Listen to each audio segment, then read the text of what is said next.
Hello everyone. तो SSC CGL की 10 सितंबर की शिफ्ट थ्योरी हो चुकी है, तो उसी का हम एनालिसिस करेंगे। तो जो मैं आपको एनालिसिस प्रोवाइड करता हूं, तो अगली शिफ्ट में मतलब क्वेश्चन आने के चांस रहते हैं, क्योंकि मैं इसकी क्वेश्चन भी करवाता हूं और एडिशनल इन्फॉर्मेशन भी देता हूं आपको।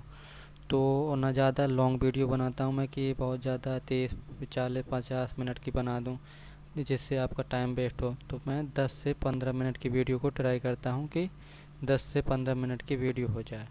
तो इतने में आपको बेस्ट एनालिसिस दे देता हूं। तो चैनल को सब्सक्राइब कर लेना और वीडियो को लाइक कर देना, तो इससे आपको मतलब टाइम पर आपको वीडियो की नोटिफिकेशन मिल जाया करेगी।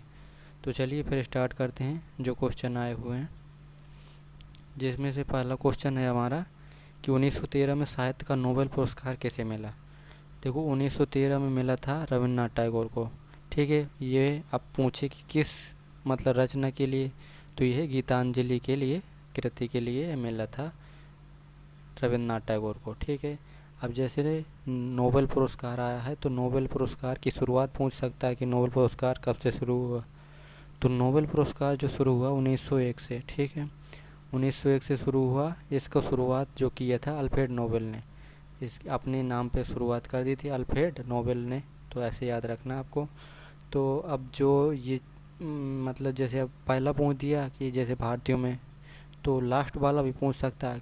तो लास्ट वाला आपको याद रखना है कि अभिजीत बनर्जी। ठीक है, अभिजीत बनर्जी। अभिजीत बनर्जी को 2019 में मिला है। ये किसके लिए मिला है? आर्थिक विज्ञान के मतलब अर्थशास्त्र के लिए, अर्थशास्त्र। और देखो ये याद कर सकते हैं आप, कैलाश सत्यार्थी को मिला 2014 में, ये शांति के लिए। और अमर्त्य सेन है जो, ये भी मतलब अर्थशास्त्र के मिला। अमर्त्य सेन और अभिजीत बनर्जी, ये आपको याद रखने थे। अभिजीत बनर्जी लास्ट वाला है, तो ये इम्पोर्टेंट है, आपको ये याद रखना है। अभिजीत बनर्जी 2019 में। ठीक है, और ठीक है, इतना याद रखना नोबेल पुरस्कार में। इसके बाद हम नेक्स्ट क्वेश्चन मूव करते हैं। नेक्स्ट क्वेश्चन पूछा गया है कि राष्ट्रीय खेल यूनिवर्सिटी कहाँ पर है। तो राष्ट्रीय खेल यूनिवर्सिटी मणिपुर इम्फाल में। अभी जो पिछली शिफ्ट का एनालिसिस कराया था उसी के मैंने मतलब प्ले लिस्ट बना दी है, तो यदि नहीं देखा है तो उनको देख लेना आप। तो उसमें भी पूछा गया था कि राष्ट्रीय खेल यूनिवर्सिटी, तो उसमें पूछा गया कि राष्ट्रीय डांस अकादमी, डांस अकादमी वो भी इम्फाल में ही थी। तो ऐसे क्वेश्चन आ रहे हैं। ठीक है, नेक्स्ट क्वेश्चन मूव करते हैं। तो पूछ रहा है इसमें चंद्रगुप्त मौर्य का विवाह किस वंश के मतलब किस वंश के राजा की बेटी के साथ हुआ। तो ये हुआ था हेलेंस, ये जो हुआ था बता रहा हूँ, जो चंद्रगुप्त मौर्य का राजदूत था सेलुकस निकेटर। सेलुकस निकेटर, ठीक है, चंद्रगुप्त मौर्य का राजदूत था ना, तो सेलुकस सेलुकस सेलुकस जो निकेटर था, निकेटर की बेटी थी हेलेना, उसी के साथ विवाह हुआ था चंद्रगुप्त मौर्य का। और चंद्रगुप्त मौर्य जो जैन धर्म को मानते थे, और ये भी आपको याद रखना है, जैन धर्म से पूछे तो जैन धर्म के 24 तीर्थंकर थे, जिसमें से पहले थे ऋषभदेव और 24 में थे महावीर स्वामी। ठीक है, और जैसे चंद्रगुप्त मौर्य ने ही श्रवणबेलगोला कर्नाटक में अपने संलेखना विधि से, अपने संलेखना मतलब बिना कुछ खाए पिए अपने प्राण त्याग दिए थे। तो ये आपको याद रखना। और चंद्रगुप्त मौर्य, ठीक है, चंद्रगुप्त मौर्य जो है मौर्य वंश के जो है संस्थापक थे चंद्रगुप्त मौर्य। ये किस किस ये मैगस्थनीज जो था उसकी सहायता से इसने जो नंद वंश के धनानंद को हराकर ये मौर्य वंश की स्थापना की थी। ठीक है, और ये मगध में जो साम्राज्य चल रहा था उसी में एक वंश था ये मौर्य वंश। मगध में पहले हर्यक वंश आया था, फिर हर्यक, फिर सुनाग वंश, फिर नंद वंश, ऐसे फिर मौर्य वंश लास्ट में मतलब। फिर इसके बाद आया नंद वंश, मौर्य वंश हो गया, हसीन शुंग वंश हो, फिर कर्ण वंश, और फिर सातवाहन, ऐसे मगध में साम्राज्य में विस्तार हुआ। ठीक है, नेक्स्ट क्वेश्चन देखते हैं कि उज्ज्वला योजना कब शुरू हुई। तो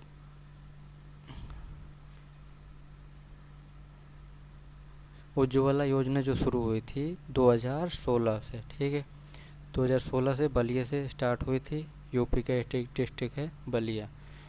ये उज्ज्वला योजना, मैंने आपको पहले भी कहा था कि योजना और स्कीम वाला टॉपिक जो है स्टैटिक का वो आपको पढ़ लेना है, जिसमें से काफ़ी मतलब योजनाएं हैं, उनको आप देख सकते हैं कि कब कहाँ शुरू हुई। जैसे जनधन योजना है तो 2014 में शुरू हुई। और जैसे मैं आपको एक दो ठो बताता हूँ। जनधन योजना इम्पोर्टेंट है, 2014 याद रखना है आपको। स्किल इंडिया मिशन भी 2014 में, ठीक है। तो ये दो योजना हैं। और है हमारे जैसे पूछते कि हृदय जो विश्व विरासत स्थल होते हैं उनको देखभाल करने के लिए 2015 में शुरू की गई थी हृदय योजना। ठीक है। ठीक है, ये योजना वाला टॉपिक आप कंप्लीट कर लेना, मतलब काफ़ी सारी योजना है तो एक बार जल्दी से फेर लेना, ठीक है। नेक्स्ट क्वेश्चन देखते हैं कि संविधान में गणतंत्र शब्द कहाँ से लिया गया है। तो देखो, संविधान में गणतंत्र शब्द लिया गया है ये फ्रांस से, ठीक है। फ्रांस से लिए गए गणतंत्र, ये संप्रभुता, एकता, अखंडता, ये भी शब्द जो है संप्रभुता और ये सब फ्रांस से शब्द लिए गए हैं। जो शब्द जैसे अब देखो, ये फ्रांस से पूछा, आपातकाल पूछे तो जर्मनी से, ठीक है। आपातकाल जर्मनी। और राज्य की नीति निर्देशक तत्व ये आयरलैंड।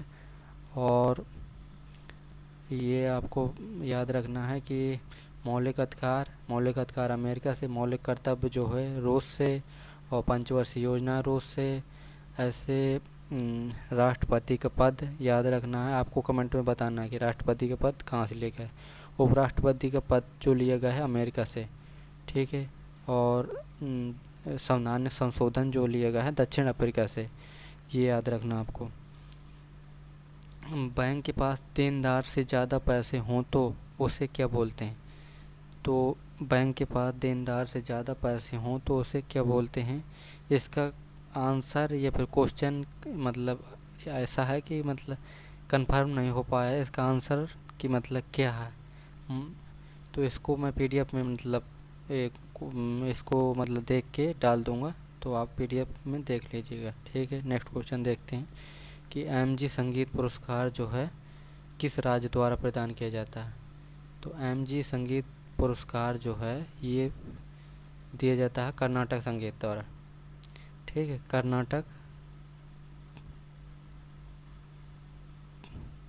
कर्नाटक राज्य द्वारा प्रदान किया जाता है एमजी संगीत पुरस्कार, ठीक है।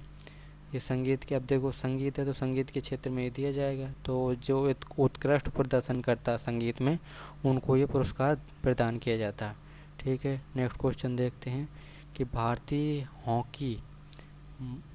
हॉकी महासंघ की स्थापना कब हुई। तो भारतीय हॉकी महासंघ की स्थापना हुई थी 1925 में, ठीक है। अब ये पूछा गया है हॉकी महासंघ की स्थापना, ठीक है।